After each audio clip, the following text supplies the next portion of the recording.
Hello everyone, welcome to our channel Indian historical heroes.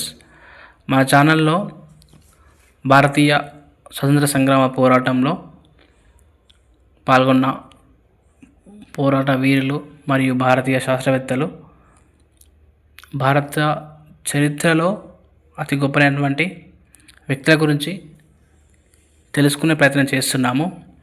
So మీకు ఆ విధంగా interest ఉన్నట్టయితే, స్వతంత్ర పోరాట వీరుల గురించి, శాస్త్రవేత్తల గురించి కొంచెం తెలుసుకునే ఇంట్రెస్ట్, ఆసక్తి గలవారైతే వెంటనే ఛానల్ సబ్స్క్రైబ్ చేసుకోవాలని కోరుచున్నాను.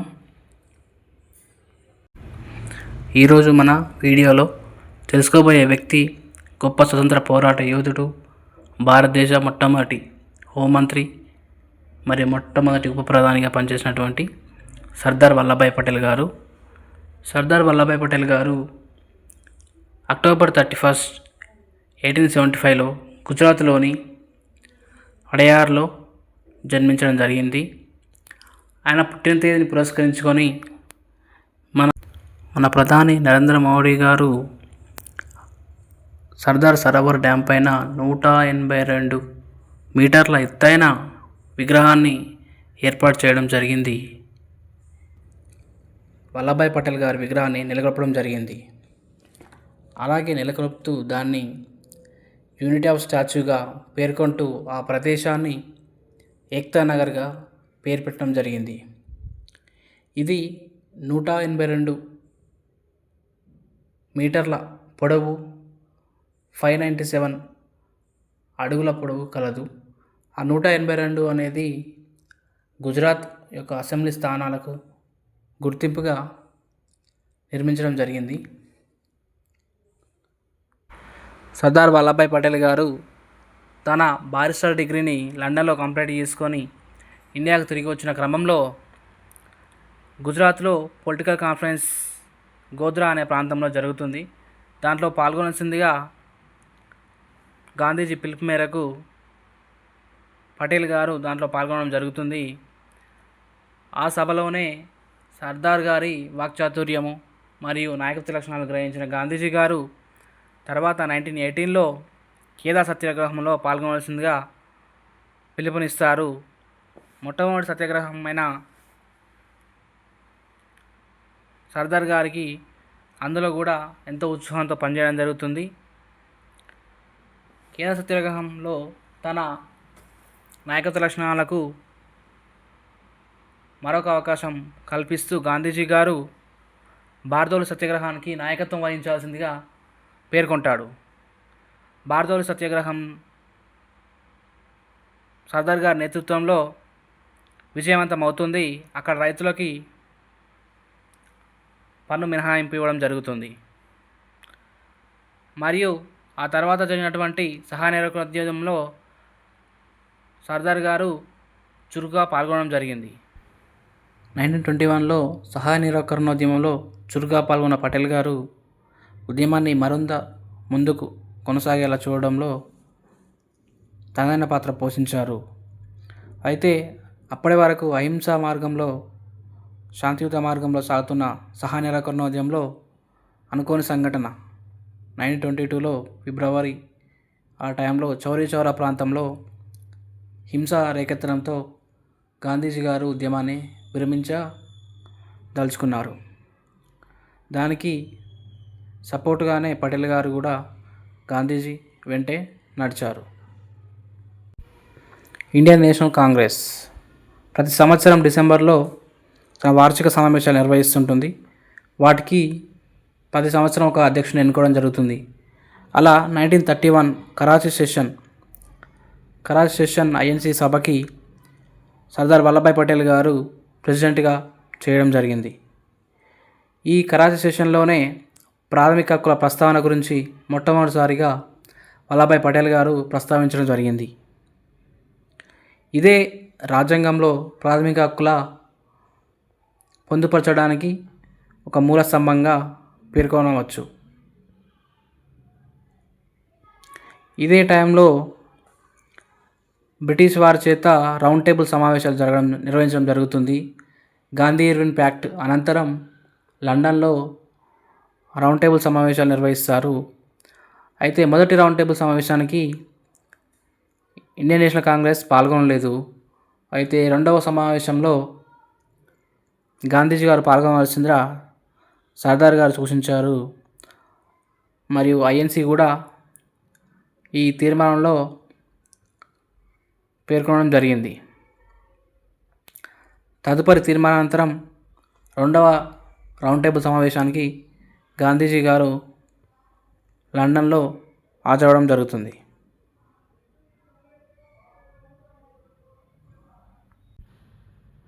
ఇలాగే స్వతంత్రోద్యమ పోరాటంలో ముఖ్యమైన ఘట్టాలైన శాసనోల్లంఘన ఉద్యమంలోనూ, క్విట్ ఇండియా ఉద్యమంలోనూ పటేల్ గారు చురుకుగా పాల్గొని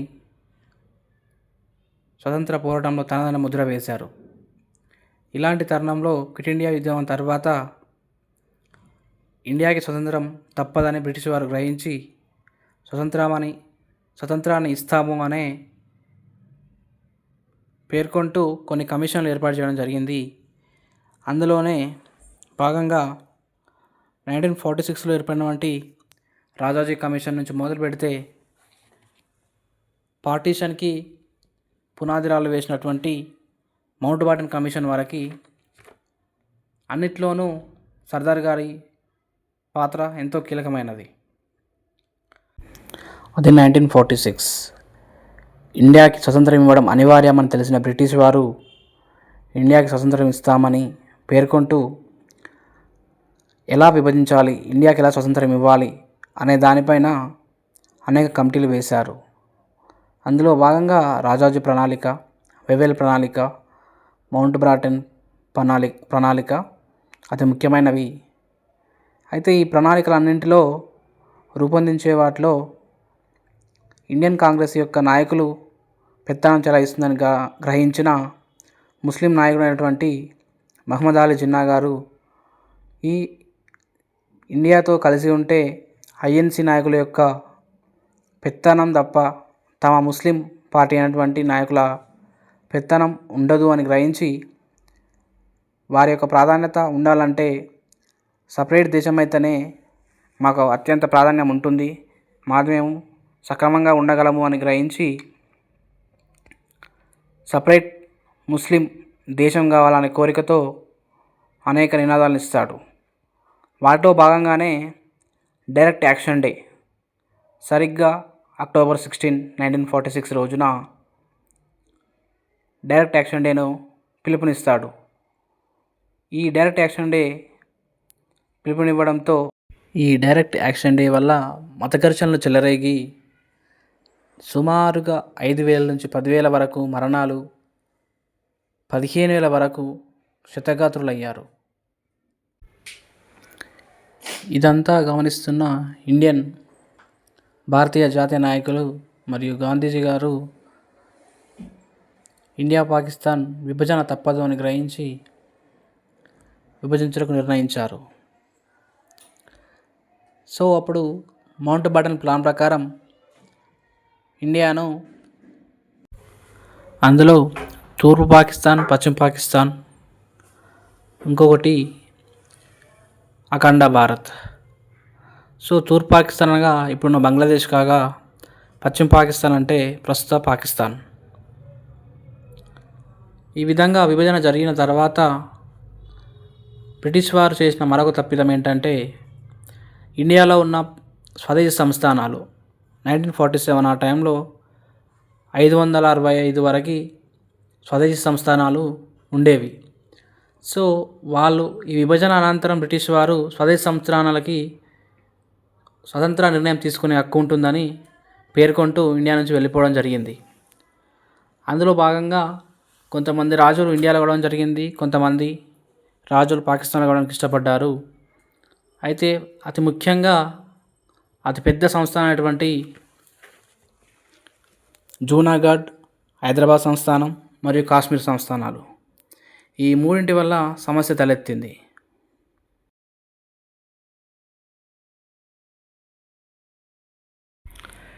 ఈ స్వదేశీ సంస్థానాల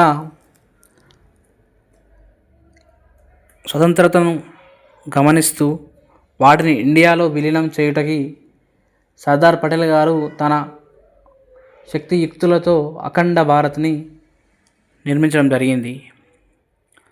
అందులో భాగంగానే అనేక ఒప్పందాలు చేసుకుంటూ మిలిటరీ ఆపరేషన్ చేసుకుంటూ స్వదేశీ సంస్థానాలను ఇండియాలో విలీనం చేయడం జరిగింది. అందులో ముఖ్యమైనవి జూనాగఢ్, హైదరాబాద్, కాశ్మీర్. అయితే జూనాగఢ్లో దాదాపు 80% మంది ప్రజలు హిందువులు కాగా మిగతా వారు ఇతర మతస్థులు. అందువలన దానిని ప్లెబిసైట్ ఆధారంగా అనగా ప్రజాభిప్రాయ సేకరణ ఆధారంగా దానిని ఇప్పుడున్న ఇండియాలో కలిపివేయడం జరిగింది. 1948 ఫిబ్రవరి ప్రాంతంలో ఈ జూనాగఢ్ ఇండియాలో విలీనం కాగా హైదరాబాద్ ప్రస్తుతం ఉన్న తెలంగాణ, మరికొన్ని మరాఠవాడ ప్రాంతాలు, మరికొన్ని కర్ణాటక ప్రాంతాలు కలిపి సపరేట్ హైదరాబాద్ సంస్థానంగా ఉండేది. సో దానిని నిజాం రాజులు పరిపాలించేవారు. సో ఈ హైదరాబాద్ విలీనం అనేది పటేల్ గారికి అత్యంత సహోపేతంగా అనిపించింది. ఇది ఎప్పటికైనా ఇండియాకి రాచబండ్లా మారుతుందని గ్రహించి దాని విలీనం తప్పనిసరని కంకణం కట్టుకున్నాడు.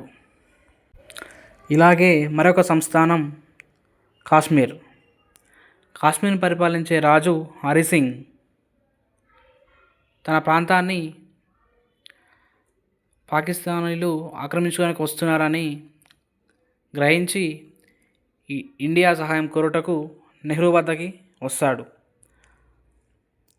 అప్పుడు స్టాన్సిల్ అగ్రిమెంట్ చేసుకొని కొన్ని కండిషన్స్తో తన కాశ్మీర్ రాజ్యాన్ని ఇండియాలో కలుపుటకి అంగీకరించి 1947 అక్టోబర్లో ఇండియాలో కలిపివేస్తారు. కాకపోతే తన రాజ్యానికి స్వతంత్ర ప్రతిపత్తి ఉండాలని ఒప్పందంలో పేర్కొంటాడు. అది అంగీకరించి భారత ప్రభుత్వం కాశ్మీర్ని ఇండియాలో కలుపుకుంటుంది. ఇక జూనాగఢ్ పరిస్థితి, కాశ్మీర్ రెండు ఇండియాలో విలీనం అయిపోయాయి. మిగిలిన ఒకటి మాత్రం హైదరాబాద్ సంస్థానం.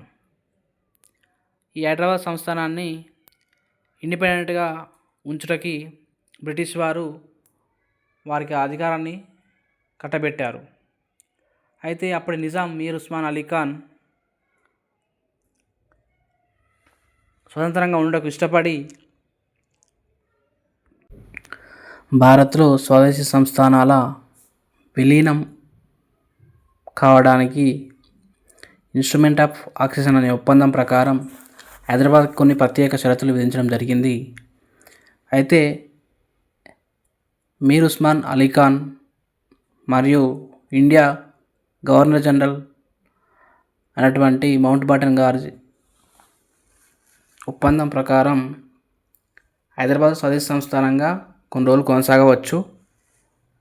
అయితే విదేశీ వ్యవహారాలు, రక్షణ శాఖ మరియు కమ్యూనికేషన్ వ్యవస్థ ఈ మూడు మాత్రం భారత ప్రభుత్వం ఆధీనంలో ఉంటాయి. హైదరాబాద్ సంస్థానం తన అంతర్గత వ్యవహారాలు చూసుకోవచ్చు మరియు స్వతంత్రంగా మెలగవచ్చు అని ఒప్పందంతో స్టాన్సిల్ అగ్రిమెంట్ చేసుకుంటారు. అయితే విపి మీనన్ గారు రాజ్య కార్యదర్శిగా హైదరాబాద్లో నియమించడం జరుగుతుంది. అయితే ఈ ఒప్పందాన్ని నిజాం సర్కార్ తుంగలో తొక్కింది. విదేశీ వ్యవహారాలు భారత ప్రభుత్వం ఆధీనంలో ఉండగానే వీరు పాకిస్తాన్తోని ఆయుధాల కొనుగోలుకి చేతులు కలిపారు మరియు ఇతర దేశాలతో కమ్యూనికేషన్ వ్యవస్థను ఏర్పరచుకొని ఇతర కొనసాగింపులు ఆయుధాల కొనుగోలుకు ప్రయత్నించారు. ఇది గమనించిన భారత ప్రభుత్వం హైదరాబాద్ సంస్థానం ఎప్పటికైనా భారతదేశానికి రాచపుండు లాంటిదే అని గ్రహించి తప్పక ఇది భారత్లో విలీనం కావాల్సిందే అని నిర్ణయించుకున్నారు. భారత హోంమంత్రి సర్దార్ వల్లభాయ్ పటేల్ గారు నిజాం సర్కార్ పైన దాడి చేయడం నిర్ణయించి జేఎన్ చౌదరి గారి నేతృత్వంలో ఒక మిలిటరీ ఆపరేషన్ చేపట్టారు. దాని పేరే ఆపరేషన్ క్యాటర్ పిల్లర్గా పేరు పెట్టి సెప్టెంబర్ 13, 1948 హైదరాబాద్ చుట్టూ 4 వైపులా సైన్యాన్ని మోహరించారు. జేఎన్ చౌదరి గారి నేతృత్వంలో ఈ ఆపరేషన్ విజయవంతంగా నిజాం సర్కార్పై దాడిని కొనసాగించింది. ఇలా 3 రోజుల పాటు ఈ ఆపరేషన్ సక్సెస్ఫుల్గా కొనసాగించి నిజాం మెడలు వంచి హైదరాబాద్ని స్వాధీనం చేసుకుంది. సెప్టెంబర్ 18న హైదరాబాద్ సంస్థానాన్ని భారతదేశంలో విలీనం చేయడం జరిగింది. ఇందులో ప్రముఖ పాత్ర పోషించిన జేఎన్ చౌదరి గారు తర్వాత మిలిటరీ ప్రభుత్వాన్ని ఏర్పాటు చేయడం జరుగుతుంది. ఇదే ఆపరేషన్ని అధికారులు ఆపరేషన్ క్యాటర్ పిల్లర్గా పిలవగా దీనిని మరో పేరుతో ఆపరేషన్ పోలోగా పేర్కొనడం జరుగుతుంది. ఆపరేషన్ పోలోతో హైదరాబాద్ సంస్థానం భారత్లో విలీనం చేయడం జరిగింది. ఆపరేషన్ పోలో అనగా హైదరాబాద్లోని పోలో గ్రౌండ్స్ ఈ యుద్ధం జరిగింది కావున ఆపరేషన్ పోలోగా పేర్కొనడం జరిగింది. ఇలా పై విధంగా భారతదేశంలోని సుమారుగా 565 స్వదేశీ సంస్థానాలని భారతదేశంలో విలీనం చేసి అఖండ భారత్ని నిర్మించిన సర్దార్ వల్లభాయ్ పటేల్ గారు ది ఐరన్ మ్యాన్ ఆఫ్ ఇండియాగా గుర్తింపు పొందారు. ఇటువంటి గొప్ప వ్యక్తి భారత ఉప ప్రధానిగాను హోంమంత్రిగాను పనిచేసి భారతదేశ ముద్దు బిడ్డగా చరిత్రలో నిలిచిపోయారు. సర్దార్ వల్లభాయ్ పటేల్ గారు డిసెంబర్ 15, 1950లో మరణించడం జరిగింది. ఆయన మరణానంతరం భారత ప్రభుత్వం ఆయన సేవలకు గాను ఆయన గుర్తింపుగా 1965లో అక్టోబర్ 31 ఆయన జయంతి రోజున పోస్టల్ స్టాంపును రిలీజ్ చేయడం జరిగింది. అలాగే 1991లో భారతదేశ అత్యుత్తమ అవార్డైన భారత రత్నతో సత్కరించడం జరిగింది. ఈరోజు మనం ఇంత ప్రశాంతంగా జీవిస్తున్నామంటే కారణం ఇలాంటి ఎందరో మహనీయుల త్యాగ ఫలాలే ఈరోజు మనల్ని ఇంత ప్రశాంతమైన జీవితం గడపడానికి కారణమని చెప్పడానికి ఎంతో గర్విస్తూ ఇలాంటి వీడియోలు మరిన్ని మీ ముందుకు తీసుకురావడానికి ప్రోత్సాహంగా ఛానల్ సబ్స్క్రైబ్ చేసుకొని కొనసాగిస్తారని ఆశిస్తున్నాను. జై హింద్, జై భారత్.